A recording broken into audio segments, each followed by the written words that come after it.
Bwana Yesu asifiwe sana. Amen. Kuna mtu huko ananisikiliza hapa, habari za Yesu umezisikia ndio? Taarifa zake unazo ndio? Ishara na miujiza usikia ndio? Unazisoma kwenye Biblia ndio? Uponyaji wake umeusoma ndio? Habari zote hizo za Yesu ndio? Lakini wewe hujakutana naye kibinafsi live, hujakutana naye live kibinafsi. Hujakutana naye. Yaani hakuna wewe ulichonacho nje ya kusoma ambacho unasema hiki ni bila kusema watu watajua nimekutana na Yesu.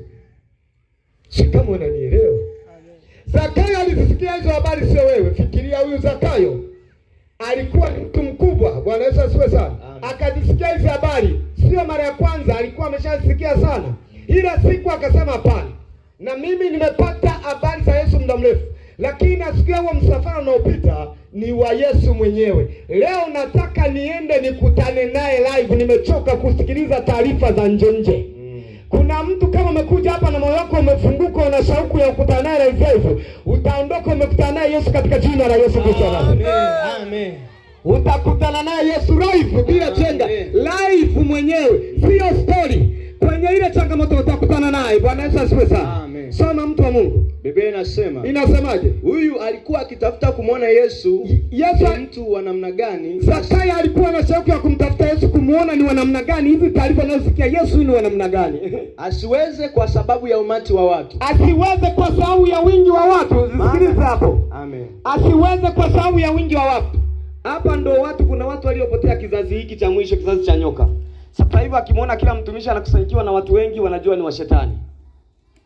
Sikiliza nikwambie, kumtofautisha mtumishi wa Mungu na wa shetani sio wingi wa watu au uchache wa watu. Kuna watumishi wana kanisa zina washirika watano, lakini kwenye madhabahu wanailizi. Nimeziona hizo. Yaani nimefunuliwa, kuna watumishi wana watu watano kanisani, lina watu hao. Ila kanisani mchungaji anailizi. Sasa Yesu alikuwa umati unamfuata mwingi. Zakayo akashindwa kupenya kwa sababu ya umati wa nini? Wa watu. Siurudie, si umesikia? Sababu ya umati wa nini? Wa watu.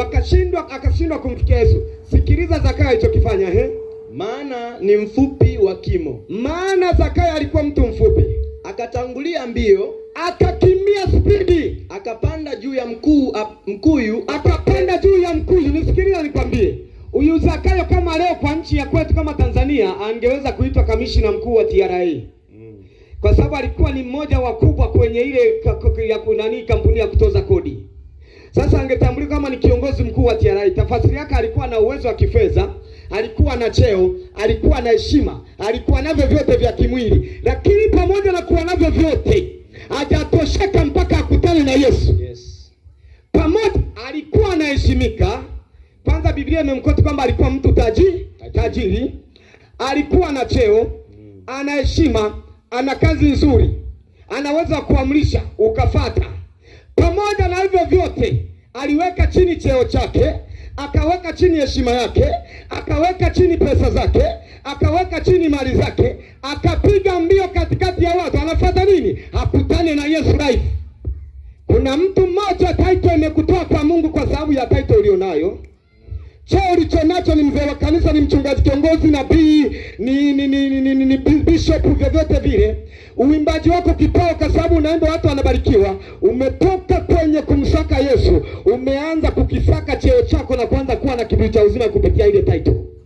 Wenzako akina Zakayo walikuwa na vyeo, wakasema hapana. Fikiria mtu mzima kamishna wa TRA, kumuona anakimbia spidi kupita watu wote msafara. Sijajua kanzu yake ilikuwaje muda huo, ukienda mbinguni umuulize. Sasa alikuwa anakimbia vipi na anapita watu na cheo alichonacho na heshima.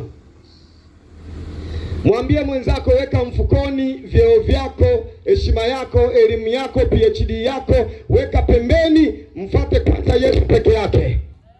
Maana vingine vyote unaweza kuvipata, lakini unapomkosa Yesu ni hasara ya maisha yako yote. Hapa naongea na watu ambao nimwambia na makundi hayo sasa hivi, yani A na B, ambao bado wako kule gizani na ambao tayari wako ndani ya nuru lakini hawajajitambua. Bwana Yesu asifiwe sana. Amen. Yani iko hivi, unaweza ukawa nazo pesa na kila kitu ukapata, lakini ukawa na hasara ya nafsi yako. Zakayo alilitambua hili. Alijua vyote ninavyo, nchi nzima inaniheshimu, lakini bila huyu Yesu hakuna faida ya kuwa navyo hivi vyote. Kuna mtu umekuja hapo umeringa huko kwenye dini. Dini bila Yesu hamna maana. Dhehebu bila Yesu hamna maana. Ndoa bila Yesu haina maana. Biashara bila Yesu haina maana. Maana wapo wengi walishaifanya hiyo biashara, ishaingia kwenye ndoa, ishakuwa na cheo, lakini mwisho wao walijuta na kulia kilio na kusaga meno. Bwana Yesu asifiwe sana. Amen. Tuendelee mtu wa Mungu. Akapanda juu ya mkuu. Akapanda juu ya mti apate kumwona. Huyo ni afisa mkuu wa TRA wa Tanzania ujue. Natoa mfano kama kipindi hiki angelikuwa ni afisa mkuu wa TRA, anapanda juu ya mti kukutana ili Yesu angalau amuone. Imagine hiyo shauku aliyokuwa nayo Zakayo. Kizazi hiki wako wapi wenye hiyo shauku? Anasema mimi nimekuja kwenye mkutano, mimi sijali mambo ya magonjwa, kile nataka nikutane na Yesu live. Amen. Hiyo shauku ndio hiyo shauku inayotafuta.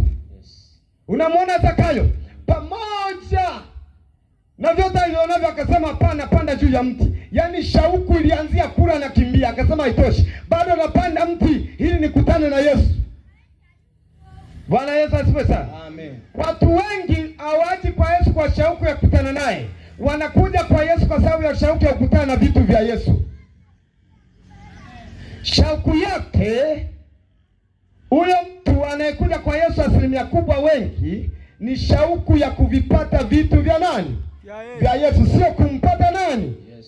Kuna tofauti ya kupata vitu na kumpata mwenye vitu. Kuna tofauti kati ya kupata vitu na kumpata mwenye vitu. Vitu unaweza ukavipata ukawa unamuibia mwenye mali hayupo. Hiyo ukimpata mwenye mali utachukua free kwa sababu atakupa. Amen. Kuna watu wengine wanamuibia Yesu hapa. Unavipata Yesu, pumzi unamuibia, lakini wewe mtaki Yesu. Hiyo pumzi tu mwenyewe hiyo ulionayo hiyo. Bwana Yesu asifiwe sana. Amen. Twende mtu wa Mungu, nasema nataka nimpeleke. Kwa kuwa atakuja kuipitia ile njia. Kwa kuwa Yesu alikuwa anatakiwa kupitia hiyo njia. Na Yesu alipofika mahali pale ambapo Zakayo amepanda juu ya mti, alitazama juu. Akamwambia hivi, Zakayo, shuka upesi. Shuka haraka. Kwa kuwa leo, na mimi nakwambia kuna roho ya mtu imebaa, nasema shusha roho yako kwa kuwa leo. Amen.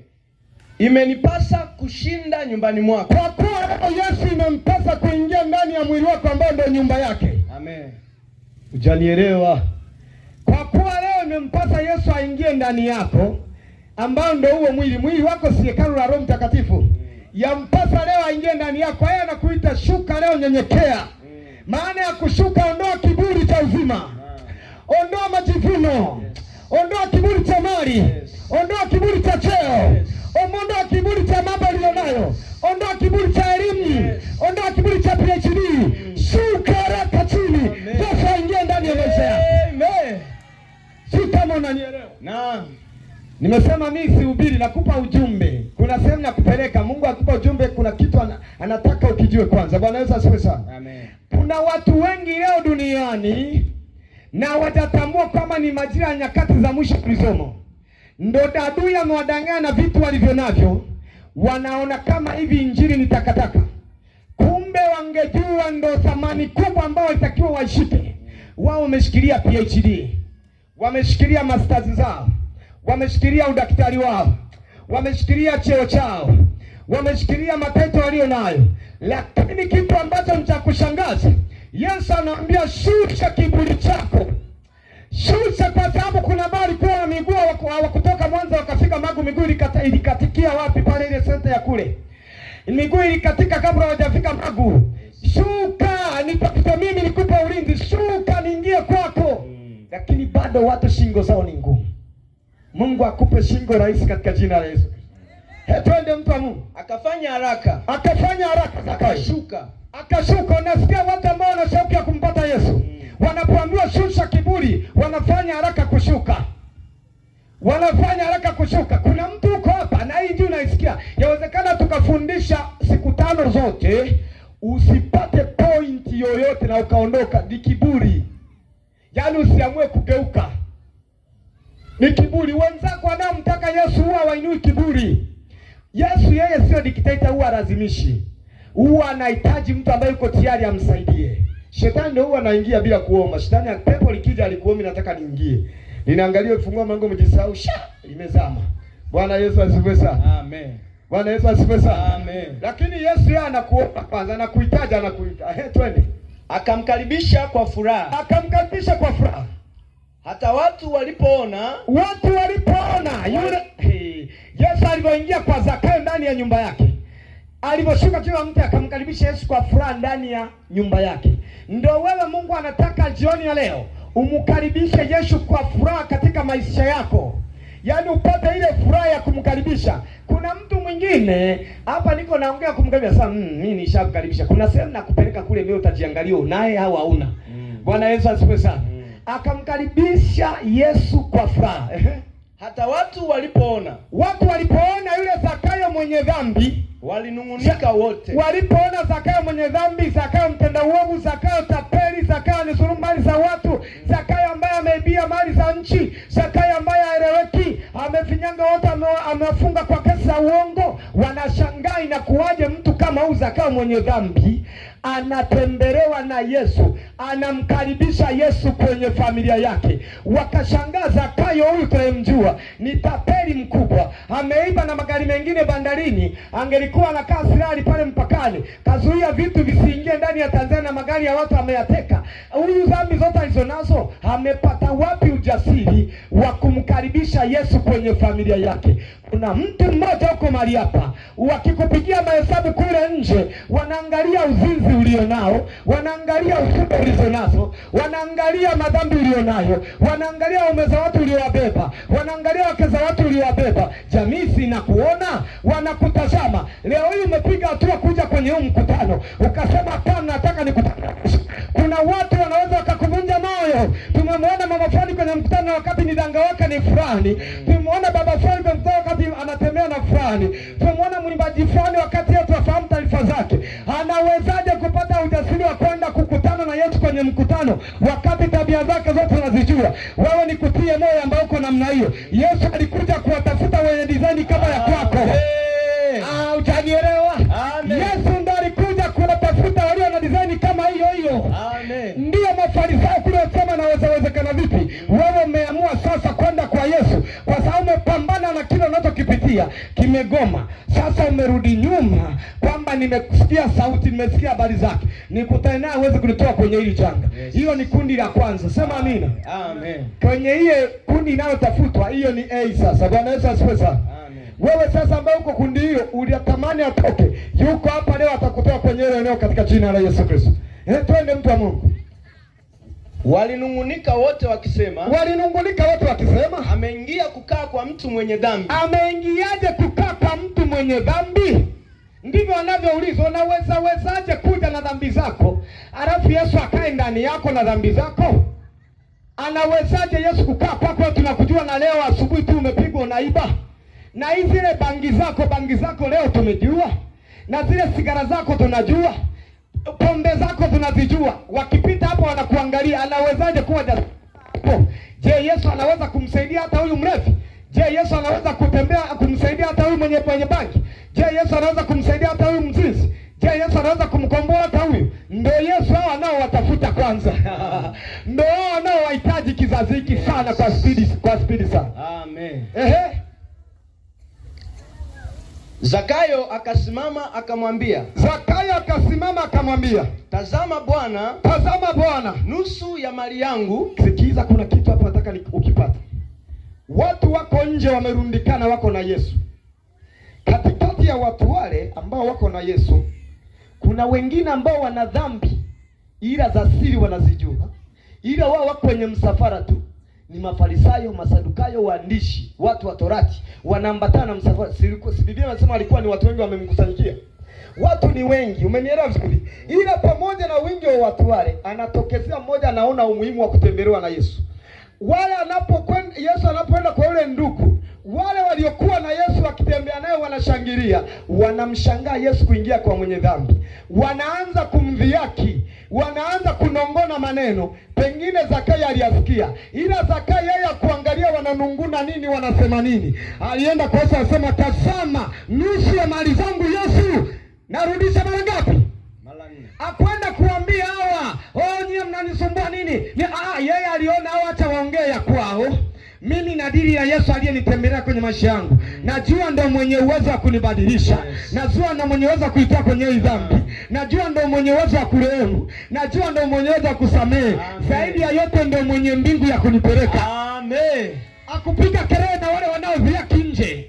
Alienda mbele za Yesu akamwambia, sikia, kelele nazisikia, mimi sio kiziwi, ila hawa nimeweka nyuma na kusikiliza. Wewe unasemaje kwa habari ya dhambi zangu? Si kama kuna mtu unanielewa hapo. Umeng'ang'ana na dhambi hiyo, imekulemea. Umeng'ang'ana na uovu, umekulemea. Bwana Yesu asifiwe sana. Amen. Zakayo akasemaje? Nusu ya mali zangu. Akasema, tazama Bwana, nusu ya mali yangu nawapa maskini. Na ikiwa nimemnyang'anya mtu kitu, kwa hila namrudishia mara 4. Mpigie Yesu makofi. Amen. Nikutafakarisha kitu.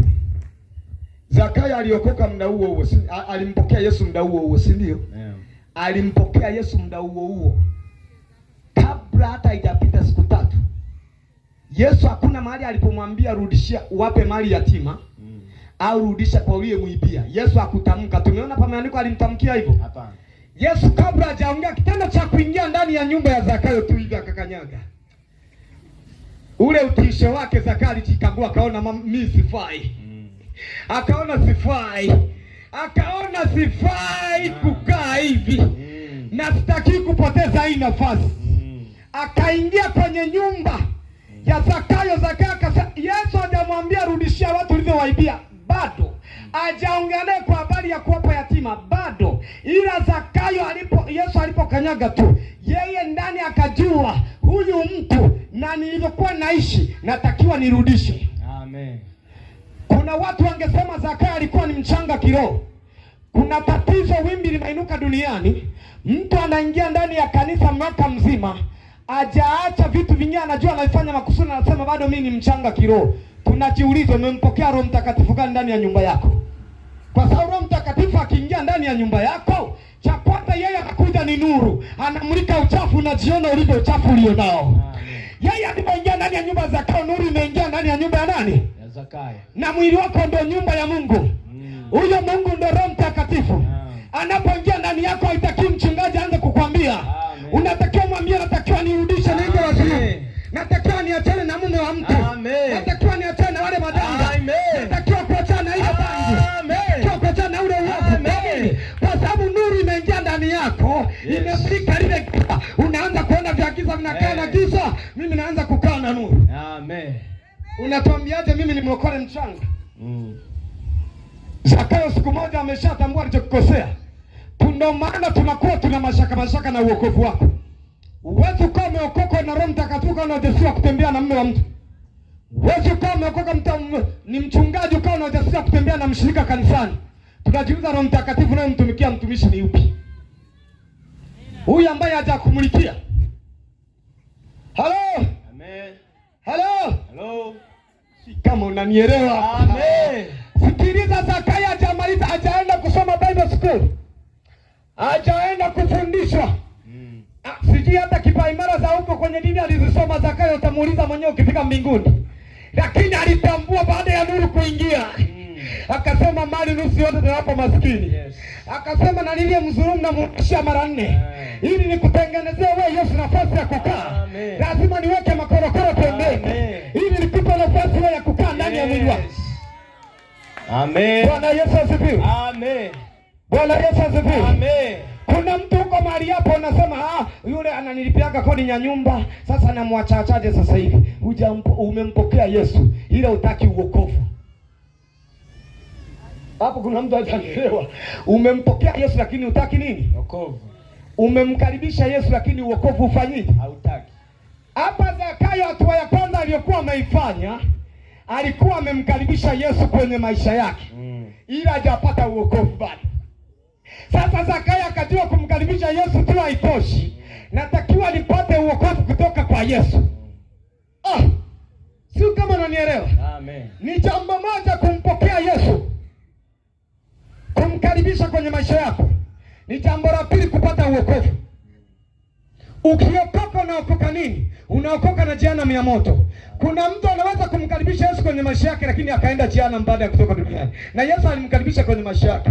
Kuna watu hapa wanasema wana theolojia hapo watasema ndio nakupeleka tutaona. Unaweza kama umemkaribisha Yesu kwenye mwili wako, kwenye maisha yako.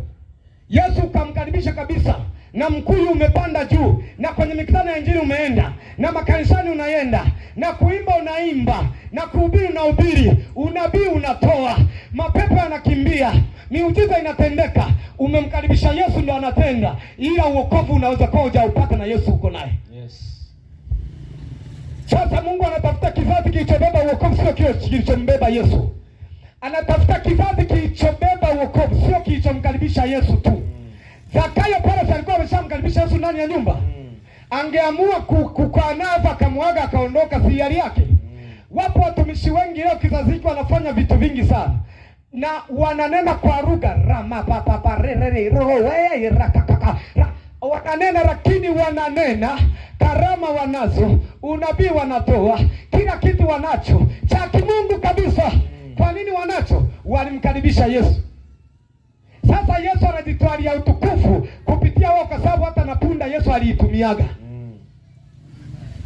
Lakini hawajapata nini? Kupata uokovu ni namba 2. Unapomkaribia Yesu ukawa nao ukampokea, kuna vitu ataanza kukumulikia. Sasa kuviacha ni hiari yako, na kwa navyo ni hiari yako, ila yeye atakumulikia uviache. Ndio maana nimekuja kumulika kwako wewe ambao mko kanisani. Amen. Wewe ambaye ni mwimbaji unakurana kwa ya master na sauti ya 3 na sauti ya 4 na nini, mnakurana wenyewe. Sasa tunajiuliza, huyo Yesu unayetuimbia ni yupi wewe? Au labda hujapata uokovu, umemkaribisha tu. Kumbuka, mtu ukimkaribisha anaweza akaondoka muda wowote. Kwa sababu umemkaribisha muda wote, anaweza akaondoka sana aga. Halo. Amen. Bwana Yesu asifiwe sana. Amen. Soma nikupe hicho kitu unielewe kwamba Zakayo kilichokifanya ni nini. Na baada ya kusema hivyo kilichotokea kwa Yesu nini? Soma hapo mtu wa Mungu. Yesu akamwambia. Yes, baada ya Zakayo kusema kwamba nawapa maskini nusu ya mali na narudisha yote niliyomwibia mara 4. Sikiliza jibu la Yesu. Wakati huo atakao naongea yote, Yesu amemwangalia tu hivi. Kama wao ambao ulimkaribisha kwako. Kumbuka hapo uko ndani ya nyumba ya Zakayo pembeni. Wameshakula na chakula. Kwamba kuna uwezekano Yesu ukaishi naye ndani ya nyumba, lakini hujapata uokovu bwana. Wameshakula na chakula, wamekunywa na maji na soda, ila bado Zakayo hajaokoka, ila kamkaribisha Yesu nyumbani. Yaani inatafakarisha sana. Ila achukuliwa Mungu, Zakayo akastuka. Akasema huyu akiondoka akiniacha hivi sijamlia chochote. Mtu wa Mungu stuka. Amen. Akija kunyakua kanisa bado hujaacha vile vingine amekumulikia, itakuwa ni ajali kwako. Stuka mapema. Usikae kwa mazaka zilishamkaribisha. Kumkaribisha ni hatua ya kwanza. Na kupata uokovu kupitia kwake ni hatua ya pili. Yes. Uokovu unaopata baada ya kujichunguza, kika kwako unajichunguza vile vitu ya kuweza kufakanisha naye. Baada ya hapo ndo inatoka kauli mbinguni, inasemaje? Soma mstari unaofuata. Leo wokovu umefika nyumbani humu. Baada ya kuwa ameamua kuviacha vyote alivyofanya, ameomba toba, ameungama pale, Yesu ndo akampa jibu. Akasema, leo Zakayo, wokovu umeingia ndani ya nyumba yako. Alisubiri kwanza ajitenge na vile kwanza. Aliingia akammulikia. Sasa akaanza kuungama mbele za Yesu. Na akasema, narudisha. Je, wewe yule mwenye duka uliyemtapeli umeshamrudishia toka umepata Yesu? Na kuuliza, si unampita? Si kuna mtu alikuzidishiaga change ukaondoka? Sasa Mungu alinifungulia mlango sikio nilikuwa nimebanana. Unampita kila siku na unajua, mbona hujaenda kumrudishia? Ndio Yesu yuko anakuchungulia, anakuangalia wewe, anakumulikia. Na unasikia nafsi inakuuma kweli ukipita dukani kwake aliyekurudishia change imezidi. Na unamuona tu. Na unaimba kwaya kanisani bwana. Na ni mzee wa kanisa pengine. Na ni mchungaji bwana. Na ni mchungaji kabisa. Ile unajua kuna mtu tu kwenye daradara alikupa change imezidi ukaichukua. Ile unaendelea na ibada tu. Bwana Yesu asifiwe sana. Amen. Kumbe unaweza kama unaenda kanisani lakini hujaokoka. Amen. Unaweza kuwa unaima mapambio lakini uja uokovu. Unawezekana ukawa unatoa chochote unabii kila kitu hujapata uokovu. Bwana Yesu asifiwe sana. Amen. Akasema leo uokovu umeingia ndani ya nyumba yako Zakayo. Hiyo ndo kauli iliyotoka baada ya Zakayo kuungama vile alivyokuwa akivaa akisema narudisha. Yesu ndo akatoa neno lake. Kuna mtu mmoja leo, yawezekana ulikuwa umeshamkaribisha Yesu kwenye maisha yako, ila Yesu anachokitafuta ndani ya siku 5 hizi aseme kauli izibitike kwako kwamba uokovu umeingia sasa ndani yako. Amen. Na una haki kabisa na kadi ya kurithi uzima milele. Bila kuwa umeungama vile ambavyo unavijua, hauna kadi mkononi. Muda wowote unaweza kuhudhuria harusi. Haijalishi title. Yale kwa mimi unaweza kuwa ulishakuwa ni mchungaji na maarufu, ni askofu. Si kama unanielewa. Mungu akamwambia Musa kwamba mtu yeyote atakayenitenda dhambi ndiye nitakayemfuta kwenye kitabu changu cha uzima.